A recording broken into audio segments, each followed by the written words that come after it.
آج کی ہماری انفارمیٹیو ویڈیو دنیا کے مختلف ممالک کی کرنسی کے ناموں کے پیچھے چھپے دلچسپ حقائق سے متعلقہ ہے۔ پاکستانی کرنسی کو روپیہ کیوں کہا جاتا ہے؟ ناظرین اکرام، کسی بھی ملک کی ترقی کا دار و مدار اس کی کرنسی پر ہوتا ہے۔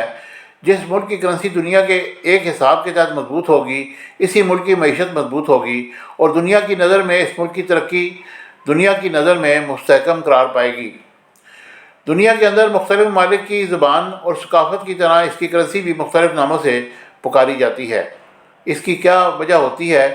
اس کا جواب ہمیں آکسفورڈ کی ڈکشنری سے مل سکتا ہے، جس کے تحت مختلف ملک کی کرنسی کے مختلف ناموں کی وجہ کچھ اس طرح ہے۔ روپیہ۔ پاکستان، بھارت اور انڈونیشیا وہ 3 ممالک ہیں جن کی کرنسی کو روپیہ کہا جاتا ہے۔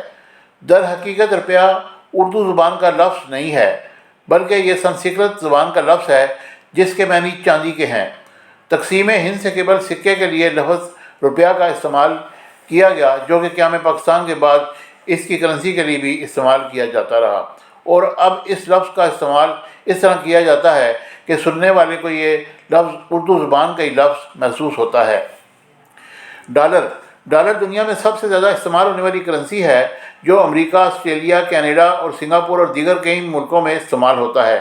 حیرت کی بات یہ ہے کہ ڈالر کا ماخذ انگریزی نہیں بلکہ جرمن ہے، جو چاندی سے مالا مال ہادم وادی کے لیے استعمال کیا جاتا ہے۔ اس وادی سے حاصل ہونے والی چاندی کے سکے بنائے جاتے تھے، جو وقت کے ساتھ تبدیل ہوتے ہوتے تھیلر اور پھر ڈالر میں تبدیل ہو گیا۔ ریال۔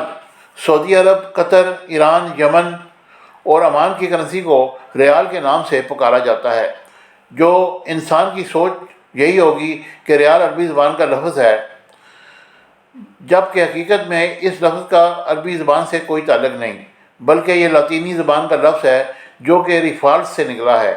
ریفالس کے معنی شاہی ہوتے ہیں، اس وجہ سے ان علاقوں میں شاہی حکام کی جانب سے جاری ہونے والی کرنسی کو ریفالس کی بگڑی ہوئی شکل ریال کا نام دیا گیا ہے۔ پونڈ۔ برطانیہ کی کرنسی کو پونڈ کے نام سے پکارا جاتا ہے، اور یہ پونڈ برطانیہ کے علاوہ مصر، لبنان، سوڈان اور شام میں بھی بطور کرنسی استعمال کیا جاتا ہے۔ یہ لفظ لاطینی لفظ پانڈس سینکلا ہے، جس کے معنی وزن کے ہیں۔ ماضی میں پونڈ سونے کے مختلف وزن کے سکوں کی صورت میں استعمال کیا جاتا تھا، جو وقت کے ساتھ ساتھ کرنسی نوٹوں میں تبدیل ہو گیا، مگر اس کا نام ابھی بھی پونڈ ہے۔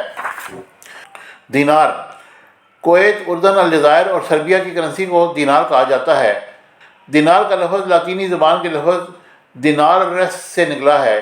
قدیم روم میں دینار کا استعمال سب سے پہلے نظر آتا ہے۔ یہ چاندی کے بنے ہوئے سکوں کو کہا جاتا تھا، جو کہ اب کئی ملکوں کی کرنسی بن چکی ہے۔ یوان، ین اور ون۔ چین کی کرنسی یوان، جاپان کی کرنسی ین اور کوریا کی کرنسی ون کہلائی جاتی ہے، جو کہ ان تمام زبانوں میں ایک ہی معنی رکھتی ہیں، جس کا مطلب گول یا گول سکہ ہوتا ہے، اور ان تمام ممالک میں ناموں کے ذرا سے فرق سے یہ رائج ہے۔ کرونا۔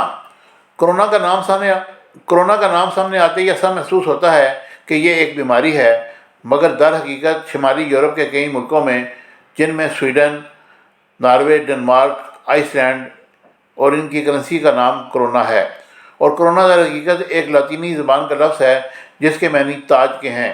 اس سے یہ ثابت ہوتا ہے کہ ہر ملک کی کرنسی کے نام کا انحصار ان کی ثقافت سے بہت قریبی ہوتا ہے، اور قومیں اپنی کرنسی کے نام کو صدیوں تبدیل نہیں کرتی، جو ان کی شناخت ہوتی ہے۔